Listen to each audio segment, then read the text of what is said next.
आज हम डिस्कस करने वाले हैं कंप्यूटर नेटवर्क के बारे में। देखिए, कंप्यूटर नेटवर्क ये वीडियो जो अपना रहेगा वो एक इंट्रोडक्शन रहेगा। इंट्रोडक्शन के पार्ट के बारे में अपन देखेंगे। देखिए, क्या होता है कि कंप्यूटर नेटवर्क में ढेर सारे, जैसे कि पता है नेटवर्क्स, ढेर सारे नेटवर्क्स हैं यहाँ पर, लाइक दिस। ये ढेर सारे नेटवर्क है। ये मान लीजिए नेटवर्क 1, then 2, 3, 4, 5 समथिंग लाइक, ढेर सारे नेटवर्क्स हैं। आपका जो कंप्यूटर है, मान लीजिए दिस इज़ योर कंप्यूटर, और आप अभी अपने मोज़िला फायरफॉक्स या जो भी आपका ब्राउज़र है उससे आप www.google.com और www.anjipacademy.com को एक्सेस करना चाहते हैं। लाइक से कि आपका अंजिप अकेडमी का जो सर्वर है या गूगल का जो सर्वर है वो नेटवर्क 3 में अवेलेबल है। तो आप जब इस वेबसाइट को एक्सेस करना चाहते हैं, www.anjipacademy.com आपने जैसे ही ब्राउज़र में लिखा एड्रेस बार में, तो वो कैसे पैकेट इस सर्वर पर कनेक्ट होगा, कैसे वो डेटा उस सर्वर से लेकर आएगा, तो वो कैसे प्रोसेस होता है, वो आज अपन डिस्कस करेंगे। ठीक है। उससे पहले मैं आपको बताना चाहूँगा कि जो भी इंटरनेट में जो डिवाइस कनेक्ट होती है उसको एक यूनिक नंबर दिया जाता है, उसे हम आईपी एड्रेस बोलते हैं। तो दिस इज़ आईपी एड्रेस। जो भी डिवाइस इंटरनेट से कनेक्ट होगी उसको एक यूनिक नंबर दिया जाएगा जो पूरे नेटवर्क में यूनिक होगा। जितने भी नेटवर्क्स होंगे उसमें यूनिक होगा, उसको हम आईपी एड्रेस बोलते हैं। आईपी एड्रेस जो IPv वर्जन 4 है, वो जो अभी करंटली अपन यूज़ में ले रहे हैं, वो 32 बिट का होता है। ओके। तो जैसे ही आप एड्रेस में लिखते हैं www.google.com या www.anjipacademy.com, तो क्या करेगा, नेटवर्क पर एक DNS होगा। ये क्या करेगा, ये डोमेन नेम, जैसे ही मैं लिखता हूँ एड्रेस बार में www.anacademy.com, जैसे ही ये DNS पर रीच करेगा, ये इस DNS क्या करेगा, डोमेन नेम, जो ये आपका डोमेन नेम होता है जो आप अपने एड्रेस बार में लिखते हैं, तो ये इस डोमेन को IP एड्रेस में कन्वर्ट करेगा। हर डोमेन का अपना एक IP एड्रेस होता है। तो जैसे ही मैंने एड्रेस बार में लिखा तो ये DNS पर जाएगा, DNS इसको वापस रिटर्न करेगा इसका IP एड्रेस। ये यहाँ पर डोमेन देगा, ये डोमेन देकर वापस इसको IP एड्रेस देगा। अब यहाँ पर क्या होगा, एक पैकेट बनाएगा ये कंप्यूटर, जिसमें सोर्स एड्रेस होगा, डेस्टिनेशन एड्रेस होगा, और जो भी डेटा, जो भी चीज़ है, डेटा जो अपन को इस सर्वर पर लेकर जाना है। इन द केस अपन को अभी जैसे मान लो कि www.anjipacademy को एक्सेस करना है, तो anjipacademy.com को एक्सेस करने के लिए जो इंडेक्स फाइल होगी इस वेबसाइट की, वो यहाँ पर शो होनी चाहिए। तो यहाँ पर जो ये डोमेन का नाम होगा, जो भी पाथ होगा, वो डेटा यहाँ पर आ जाएगा। ठीक है। सोर्स एड्रेस, जैसे मैंने बताया कि जो भी डिवाइस इंटरनेट से कनेक्ट होने वाली है उसको एक यूनिक नंबर दिया जाता है, वो होता है IP एड्रेस। तो ये सोर्स, जो भी ये सोर्स होगा, इसका IP एड्रेस होगा IP ऑफ सोर्स है।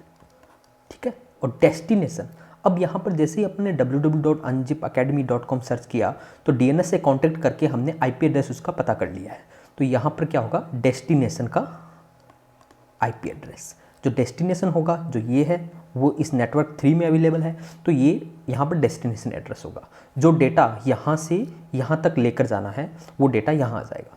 अब क्या होगा, जो भी यहाँ से अपन सर्च करेंगे इसको। अब जो IP एड्रेस है, IP एड्रेस को, इस IP एड्रेस में 2 पार्ट होते हैं। एक तो होता है नेटवर्क ID और एक होता है होस्ट ID। जो भी 32 बिट का जो IP एड्रेस होगा उसको 2 पार्ट में डिवाइड करते हैं, network ID and host ID। This is similar to the telephone network. Telephone network में जैसे आपको पता है, यहाँ सबसे पहले STD कोड होता है। अगर STD कोड होता है, जैसे मान लो जयपुर पर अगर हम डायल करने वाले हैं, तो जो STD कोड होगा जयपुर का, वो होगा, फिर जिसको अपन डायल करने वाले हैं उसका ये नंबर होगा। ठीक है। तो ये यहाँ से, इससे अपन पता लगा सकते हैं कि जयपुर शहर में जो ये अवेलेबल यूज़र है जिसने ये डायल नंबर परचेज़ कर रखा है, जिसके पास ये डायल नंबर है, उसको कॉल करना है। तो 0141 से अपन को पता चल गया कि सबसे पहले जयपुर में एंटर होना है। तो यहाँ से देखिए इस IP एड्रेस को 2 पार्ट में डिवाइड होगा। ठीक है, नेटवर्क ID और होस्ट ID। अब इस नेटवर्क ID डेस्टिनेशन एड्रेस जो आईपी एड्रेस है उससे अपन नेटवर्क आइडेंटिफाई कर सकते हैं। जैसे मान लो यहाँ पर ढेर सारे नेटवर्क्स अवेलेबल हैं, अपन को जिसमें नेटवर्क 3 का ऑब्वियस सी बात है, अगर मान लो नेटवर्क 3 में ये अपना सर्वर या अनजिप अकेडमी का जो सर्वर है यहाँ नेटवर्क 3 में अवेलेबल है, तो डेफिनेटली इसका जो नेटवर्क आईडी होगा उसके पास होगा। तो यहाँ से अपन यहाँ सर्च करते करते यहाँ तक पहुँचे। इससे अपन जो नेटवर्क था, जो आईपी एड्रेस था इसका डेस्टिनेशन का, इसके नेटवर्क आईडी से अपन उसके पर्टिकुलर नेटवर्क में पहुंच गए। तो यहाँ नेटवर्क तक पहुंच गए। अब इसका जो आईपी एड्रेस का जो होस्ट आईडी होगी उससे अपन इस पर्टिकुलर होस्ट में पहुंच जाएंगे। ये पॉसिबल हो सकता है कि इस नेटवर्क में ढेर सारे नेटवर्क्स, इस नेटवर्क में ढेर सारे होस्ट हो, ढेर सारे क्लाइंट हो। तो इस होस्ट आईडी से अपन ये पता लगा सकते हैं इस नेटवर्क में किस होस्ट या किस सर्वर को ये डेटा डिलीवर करना है। तो ये फर्स्ट स्टेप हो गया। देन इस नेटवर्क पर पहुंचने पर ये सेकंड नंबर स्टेप हो गया। देन तो ये आप यहाँ पर लिख लीजिए। जैसे ही, चलिए मैं इसकी बिग पिक्चर देता हूँ। जैसे मान लीजिए अपना जो कंसंट्रेशन है अभी 2 नेटवर्क पर चल रहा है,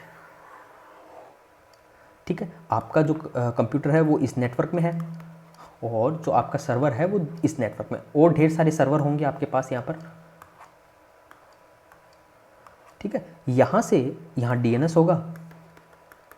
जैसे ही यहाँ पर डोमेन देंगे अपन तो ये आईपी एड्रेस रिटर्न करेगा। तो इस आईपी एड्रेस से अपन यहाँ से यहाँ तक पहुँच गए।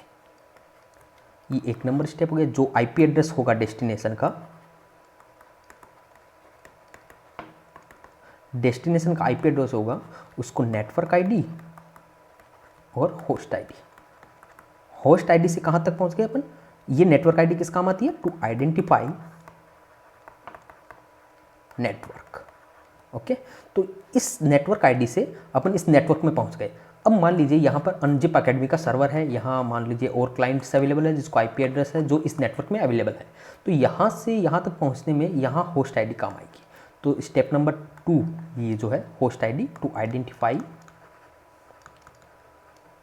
होस्ट विद इन नेटवर्क, ठीक है। तो यहाँ से सेकंड नंबर, ये फर्स्ट नंबर स्टेप हो गया, देन ये सेकंड नंबर स्टेप हो गया। अब ये पॉसिबल हो सकता है कि एक सर्वर या एक क्लाइंट में या एक होस्ट में ढेर सारी प्रोसेस चल रही हो। तो यहाँ ये किस प्रोसेस को, जैसे प्रोसेस से अपन समझ सकते हैं, जैसे मान लो कि आपका ब्राउज़र एक प्रोसेस है और अदर जो इंटरनेट से कनेक्टेड थिंग्स है, जैसे मान लो विंडो अपडेट चल रहा है तो वो एक अदर प्रोसेस होगी। जो भी इंटरनेट का एक्सेस कर रहे हैं वो उसको अलग अलग प्रोसेस में डिवाइड कर देते हैं।